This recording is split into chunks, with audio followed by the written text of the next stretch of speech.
Olá, esse é um vídeo tutorial do nosso microserviço de Push Notification.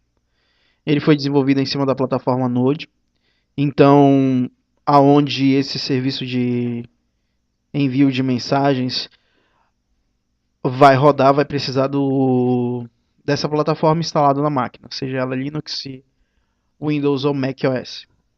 Para você instalar o Node na tua máquina, ele geralmente vem com um auto-executável, né, na versão Windows, Linux, Mac também. Você vai baixar ou a versão 8.11 ou a versão 8 ou a versão 10. Na minha é uma instalação bem simples, next, next, né, avançar, avançar. Você vai conseguir fazer. Ao final disso, você vai poder executar este comando para verificar a versão se ela foi instalada. No caso aqui da minha máquina, ela está rodando na versão 6.11.3. Desenvolvi a linguagem, o microserviço nessa versão pelo simples fato de retrocompatibilidade.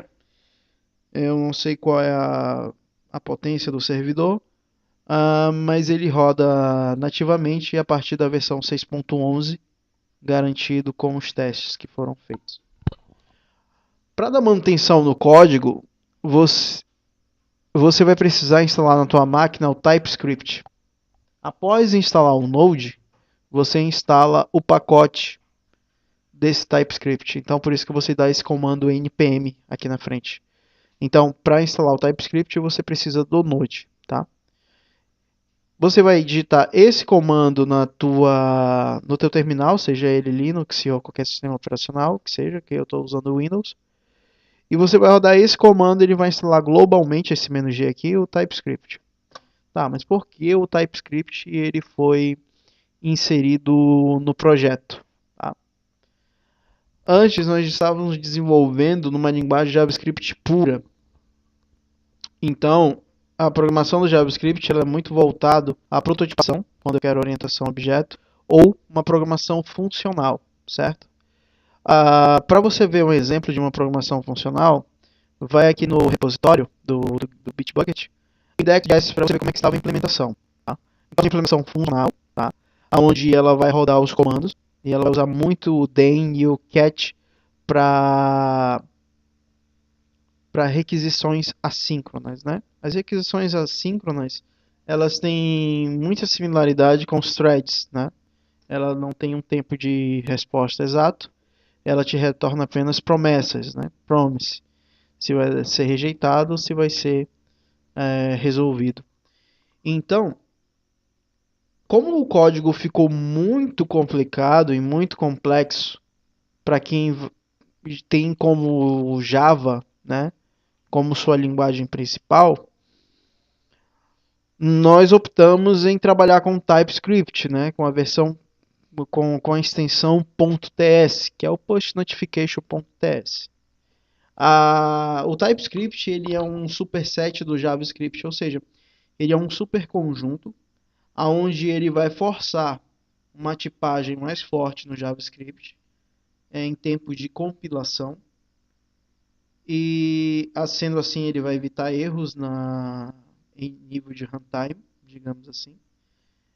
E ele faz um transcompile, né? Ele faz uma transcompilação e vai gerar um JavaScript nativo puro, né?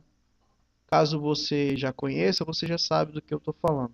Caso não conheça, aquela programação funcional, né? Ela vai converter.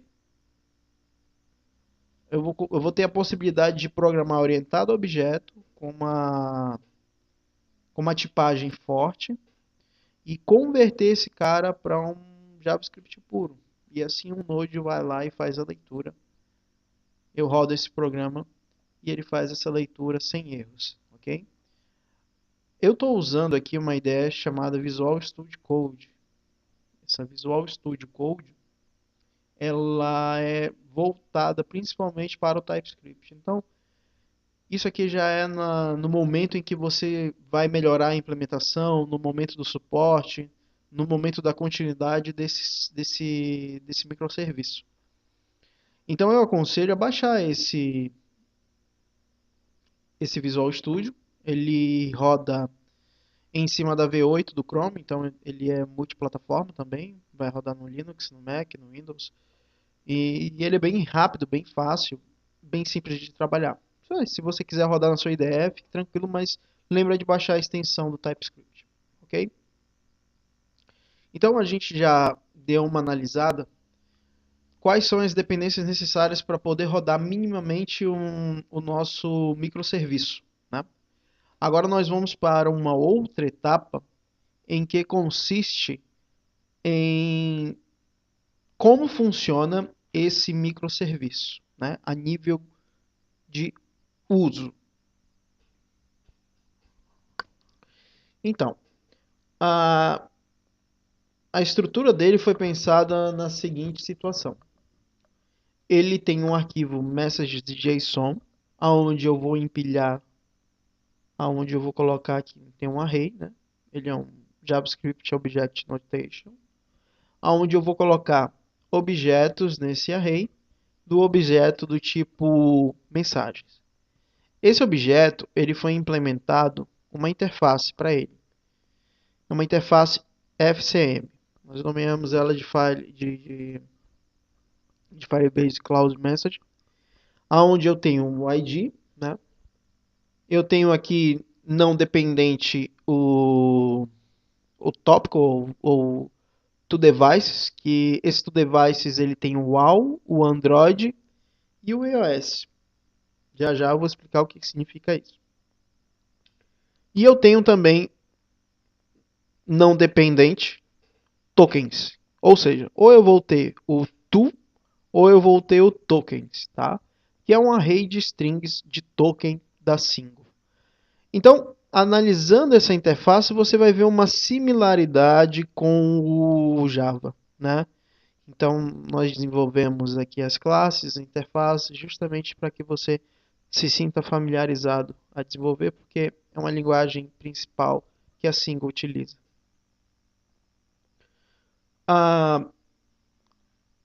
O to, que eu falei que ia falar depois, ele pode enviar para todos os dispositivos, tanto iOS quanto Android, ou seja, esse microserviço é uma implementação que serve para o Android ou iOS, ou só para Android, ou só para iOS. Então ele é bem, não preciso aprofundar, é bem simples, bem intuitivo, né? Quando eu quero mandar mensagens para usuários da Single, ou seja, dispositivos associados àquele usuário, eu vou pegar e vou montar um array de tokens, e esses tokens os tokens que a Single utiliza para o seu usuário. Então, esses dois tokens pertencem a um usuário, respectivamente. Então, na implementação, eu não vou me preocupar quantos dispositivos aquele usuário tem. Eu só mando para aquele token específico que a Single fornece no handshake que é feito naquela requisição transparente. Por isso que foi necessário a abertura do cross-origin. E por isso também é necessário a requisição sempre retornar token, porque os eventos de... A cada vez que eu faço uma conexão, existem 4 tipos de eventos em que o token que o Firebase Cloud Message do Google é atualizado, né, por máquina. A Google ela atualiza de acordo com esses quatro eventos. E esses 4 eventos eles se baseiam em limpeza de memória, reinstalação de aplicativo, crash no aplicativo, então quando der um problema no aplicativo, ele vai renovar esse token novamente. Então, no máximo, no ciclo de vida de um software, ele pode ter no máximo 4 tokens. Então é necessário sempre fazer esse handshake, sempre retornar o token da 5, tá?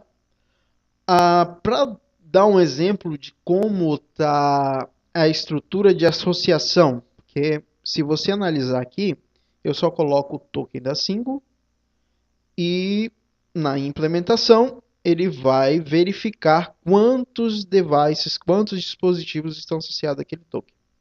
Bem,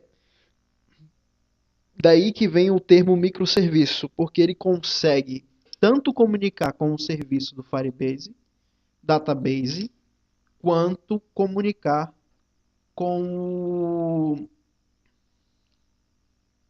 o Firebase Cloud Message. Aqui eu vou fazer uma conexão com um token, com um login da Single, que vai ser repassado via e-mail. Então aqui no Firebase Database, eu tenho vários serviços aqui, Storage, Authentication. Depois você com calma pode dar uma analisada melhor. Então aqui no Firebase eu tenho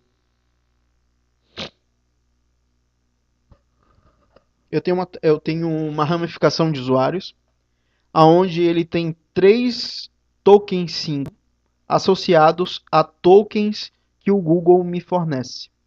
Então esse E8, L2 foi um ciclo de vida em que a Google ofereceu esse token para mim. Então é importante que, novamente falo, que o Handshake sempre mande esse token da Single a cada login no sistema de um celular. Esse token da Single disponibiliza de 2 tokens. Tá? Esses 2 tokens que o Google ofereceu representam 2 dispositivos, ou seja, o aplicativo da Single ele pode ser multidispositivos. Né?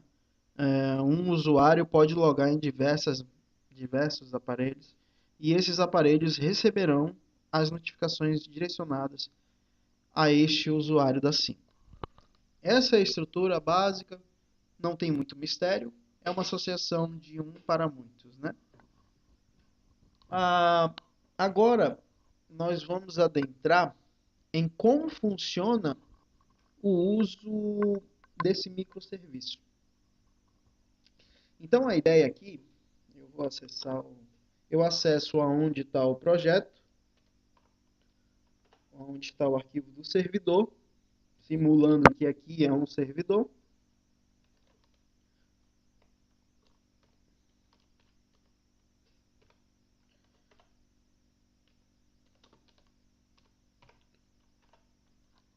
E eu vou rodar o comando do Node, já que ele roda em cima da plataforma. Né? Node push notification JS. O que eu vou executar não é o TS, porque o TypeScript é apenas um transcompilador. Ele não é o código final, ele é o código de manutenção. Ao executar o push notification, vai ser observado que essas mensagens serão apagadas a partir do momento que serão enviadas, no final do envio de todas. Então vamos lá fazer um teste. Rodei o programa. Ele está programado para rodar a cada 1 minuto. Então eu tenho que esperar o ciclo do relógio aqui para ele chegar ali na virada do minuto. Ele é um microserviço que utiliza o cron job, uma implementação feita para a plataforma Node de terceiros, né? E ele utiliza um cron tab, um cron job para fazer esse tipo de disparo, né? De controle de loops de funções.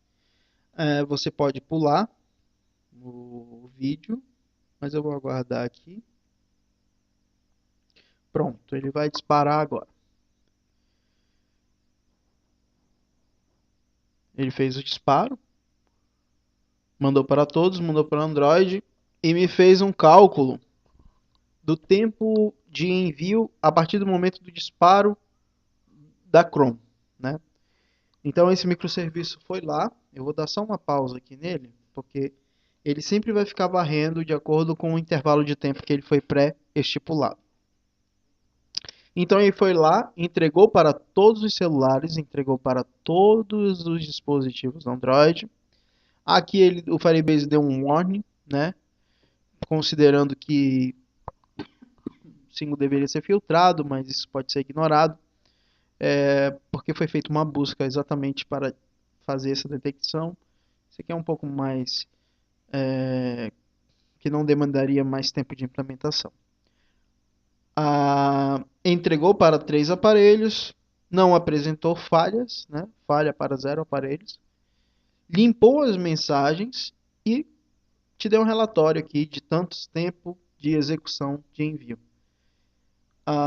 E te deu um aviso aqui que está aguardando para o próximo envio. Tá. Foi implementado também o conceito de cores, né? Verde sucesso, vermelho falha e azul informações. Tá? O que acontece? Como ele não gerou falha de envio do aparelho, ele fez todo o circuito.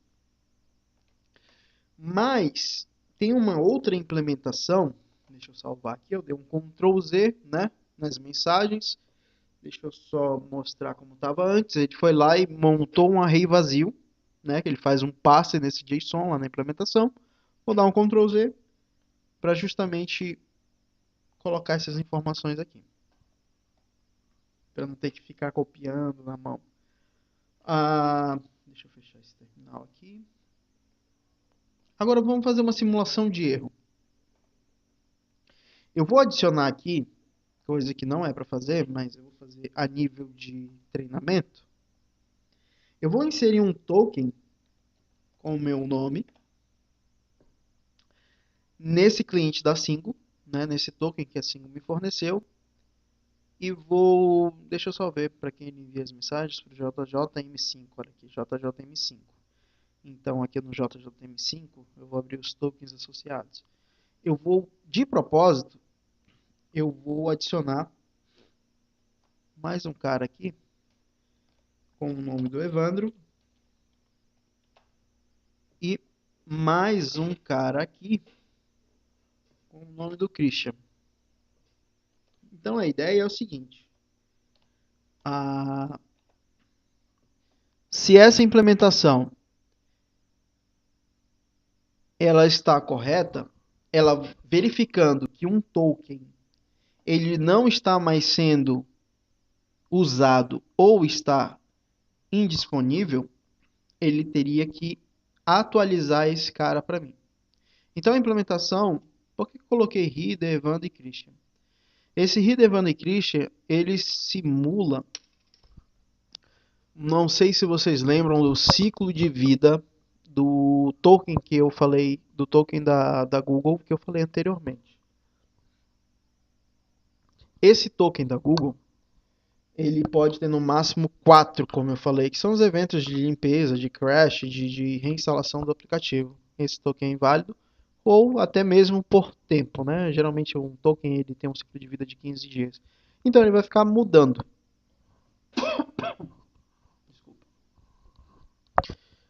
Quando ele mudar, significa que aquele token, vamos supor que o celular gerou um token chamado Reader, um outro celular gerou Evandro e outro Christian.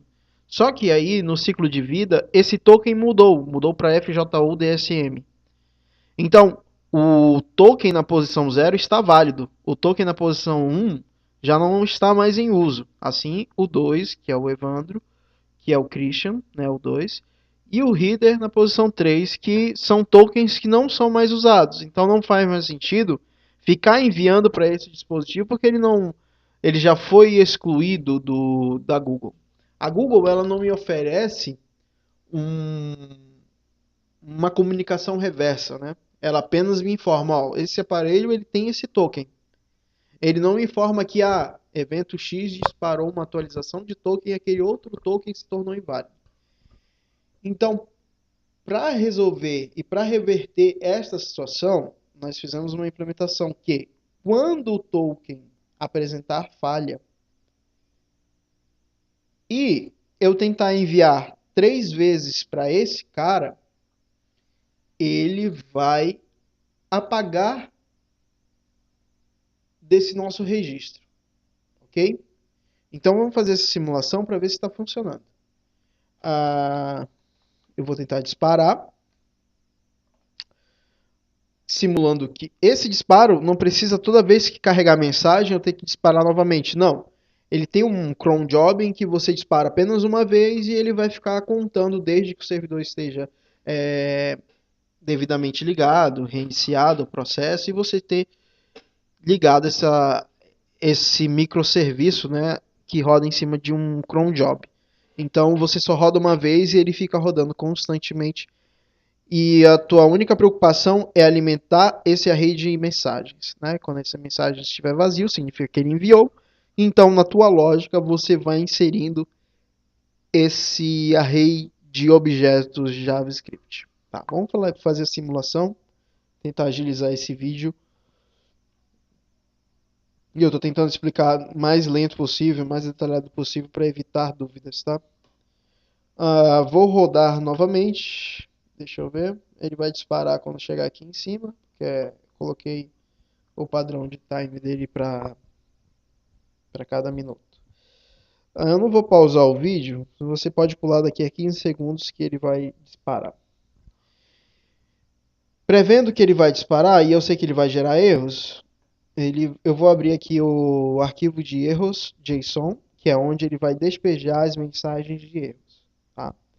Então ele entregou para todos os dispositivos, entregou para o Android. Ele está tentando disparar, ele disparou para 3 dispositivos, 3 aparelhos e 3 aparelhos apresentaram falhas. Na verdade, esses 3 aparelhos que apresentaram falhas, eles apresentaram falhas porque o token já não mais existe. Não significa que algum cliente teu deixou de receber. Não existe essa possibilidade. Uma vez que ele dispara, ele vai cair. Essa é a garantia que o Google oferece. Ele tem um computador de falhas aqui dentro. Por quê? A partir do próximo envio, ele vai fazer o reenvio das mensagens de erros. Então, aqui ele gerou um arquivo, está grande aqui, ó, gerou 3 arquivos de falha. 3 arquivos de falha. Um para Christian, um para Evandro e o outro para o Reader, né? Então, ele apresentou esse sistema de falha. Vou colocar aqui, você pode... não, já vai rodar, ó. Ele apresentou um erro. Vou dar uma pausa no vídeo e verificar o que houve. Só um minuto. Descobri qual era o erro de implementação. Falha minha, desculpa. Vou rodar novamente. Era o último. Não significa que a implementação está errada, ele foi feito vários testes, tá bom? Era apenas uma posição que eu tinha colocado no último teste que eu tinha feito, simulando o erro, tá? Então vou rodar novamente. Ele vai ter que varrer essas mensagens de erros e enviar. Então ele vai carregar aqui. Esperar a virada do minuto no relógio. Disparando, ó, reenviando erros. Ele tentou, gerou outro arquivo de erro. Então, eu vou dar uma pausa. Mas para mostrar o que houve, ele tentou enviar. Pela segunda vez não conseguiu. Eu vou dar um pause aqui no vídeo. Quando estiver próximo ali, eu volto. Pronto, ele vai fazer outro reenvio.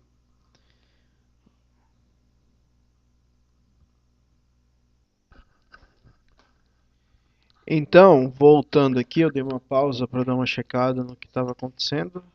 Realmente eu tinha esquecido um comando que eu tenho que abordar lá na frente desse vídeo. Mas então, ele fez o primeiro envio, voltando, recapitulando o que a gente estava fazendo. A gente tinha aqui os tokens que vão se tornar inválidos, que é Reader, Evandro e Christian. Ele enviou, tentou enviar a primeira vez, não conseguiu. Agora ele vai disparar de novo. E ele aumentou a contagem para 2, né? Então, o que está implementado, ele vai tentar fazer X envios, X quantidades de envio, e a partir dessas falhas, ele vai tanto deletar do nosso arquivo de erro, quanto do banco de dados lá do Firebase Database. Detalhe que eu não falei do Firebase Database, é que ele é um banco em tempo real. Isso vai ajudar muito na questão do controle das mensagens e também dá a possibilidade de você implementar um sistema em tempo real no teu serviço de mensageria. Hoje ele não está em tempo real, hoje ele roda em cima de uma Chrome Tab da Chrome Job que vai fazer os disparos. Então ele fez o disparo novamente, atingiu, se você analisar aqui nas mensagens de erros, atingiu 3 erros. No próximo envio, eu creio que o limite é 3. Então, no próximo envio, quando ele enviar novamente, ele vai apagar aqui e apagar lá do banco de dados do Firebase. Então, eu vou dividir a tela do Firebase com o nosso microserviço aqui do lado. Vamos acompanhar essa remoção em tempo real.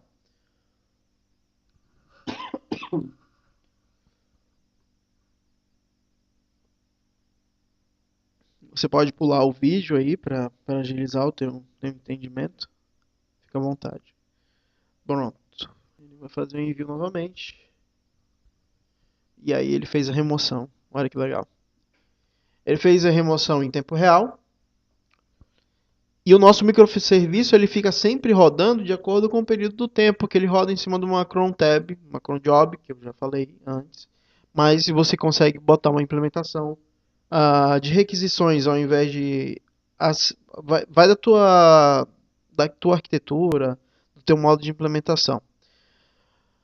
Ele limpa o nosso sistema de erros e limpa o nosso sistema de mensagens. Então, quando tiver mensagem vazia, você vem aqui e deposita. Ou você pode mudar a lógica para ele buscar através de um link, né? Em que você faz ou por uma via síncrono ou por uma rota de uma API REST.